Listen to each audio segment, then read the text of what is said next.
This is a Disneyland original little long-playing record, and I am your story reader. I am going to begin now to read the story of Treasure Island. You can read along with me in your book. You will know it is time to turn the page when Tinker Bell rings her little bells like this.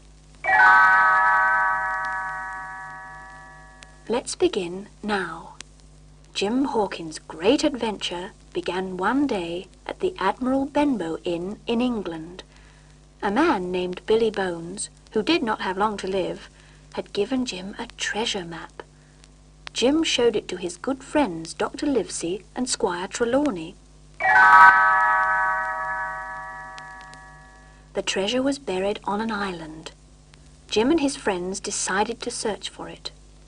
In the seaport town of Bristol, the squire hired Captain Smollett. The captain would undertake the sea voyage in his ship, the Hispaniola. The squire also hired a cook named Long John Silver.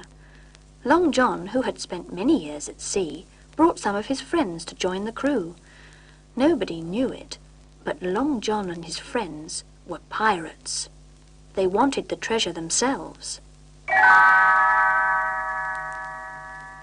The ship set sail from Bristol harbour. For many things went smoothly. One day Jim was hungry. He climbed into a barrel to get himself an apple.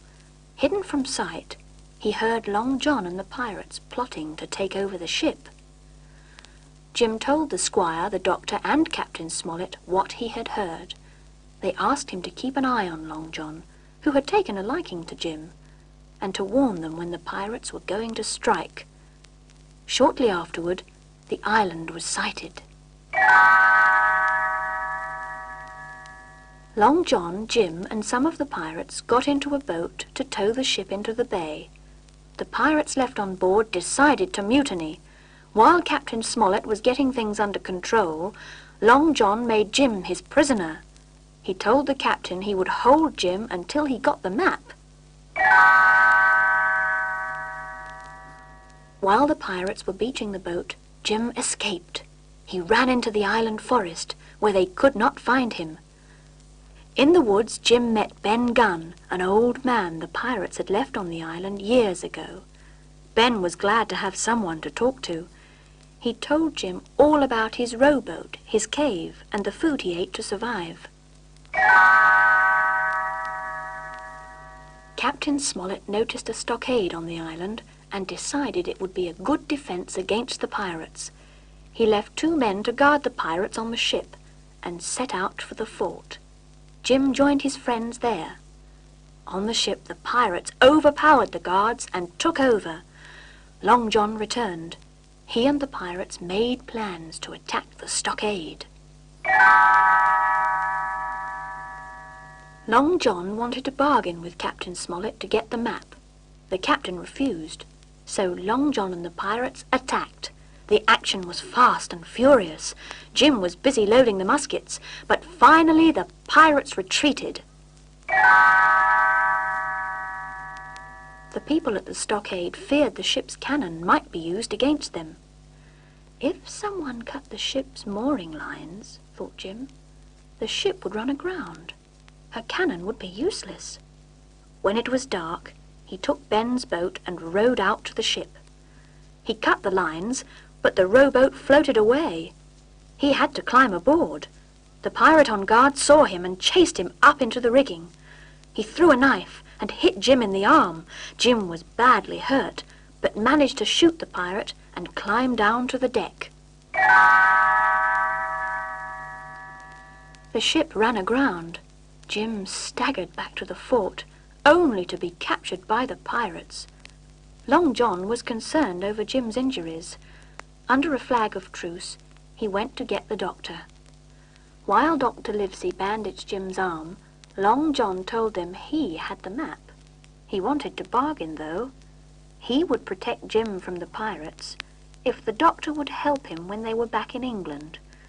The doctor agreed. The pirates found the spot where the treasure was supposed to be. They dug a deep hole, but the treasure was gone. They thought Long John had stolen it. The pirates attacked Long John. Dr. Livesey, Squire Trelawney, and their friends got into the fight too. Soon Long John was the only pirate left. It turned out that the treasure was in Ben Gunn's cave. Without telling anyone, he had dug it up himself and hidden it. Captain Smollett told the Squire and Jim to take Long John back to the ship as he would be going back to England, perhaps to die. But Long John had saved Jim's life. He had to help him. At the beach he saw his chance. He pushed the rowboat into the water so that Long John could row toward the open sea alone. "Goodbye, matey!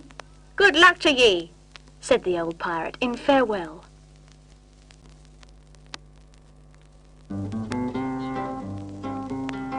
A life on the ocean wave, a home on the rolling deep, where the scattered waters rave and the winds their revels keep.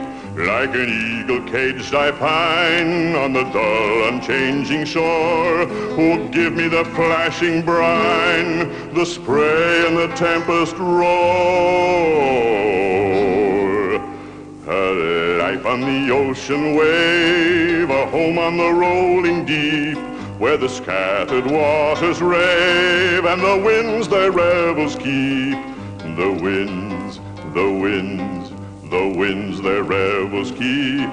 The winds, the winds, the winds their revels keep. A life on the ocean wave, a home on the rolling deep, where the scattered waters rave and the winds their revels keep. Once more on the deck I stand of my own swift gliding craft, set sail, farewell to the land, the gale follows far abaft. A life on the ocean wave, a home on the rolling deep, where the scattered waters rave and the winds their revels keep. The wind, the winds, the winds their revels keep. The winds, the winds, the winds their revels keep. We shoot through the sparkling foam like an ocean bird set free. Like an ocean bird our home we'll find far out on the sea.